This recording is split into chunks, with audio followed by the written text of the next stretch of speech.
ഈ മാസം 24-ന് അവതരിപ്പിക്കുന്ന തൻ്റെ 12ാം ബജറ്റിൻ്റെ അവസാന മിനുക്കുപണികളിലാണ് ധനമന്ത്രി കെ.എം. മാണി. വിഴിഞ്ഞം ഐബിയിലാണ് ബജറ്റിൻ്റെ അന്തിമരൂപം തയ്യാറാക്കിക്കൊണ്ടിരിക്കുന്നത്. ലോക്സഭാ തെരഞ്ഞെടുപ്പിന് മുമ്പ് അവതരിപ്പിക്കുന്ന ബജറ്റ് എന്ന നിലയിൽ ജനങ്ങൾക്ക് അധിക ഭാരമുണ്ടാക്കാത്ത ജനപ്രിയ ബജറ്റായിരിക്കുമെന്ന് ധനമന്ത്രി സൂചന നൽകി.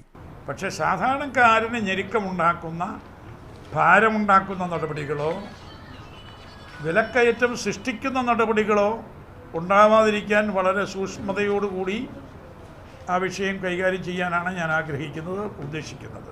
കാർഷിക മേഖലയ്ക്ക് തന്നെയായിരിക്കും ബജറ്റിൽ ഊന്നൽ നൽകുക. കാർഷിക മേഖലയിൽ നിന്ന് സമ്പദ് വ്യവസ്ഥയിലേക്കുള്ള വരുമാനം കുറഞ്ഞിട്ടുണ്ട്. ഹൈടെക് കൃഷിയിലൂടെ കാർഷിക വരുമാനം വർദ്ധിപ്പിക്കാൻ ശ്രമിക്കും.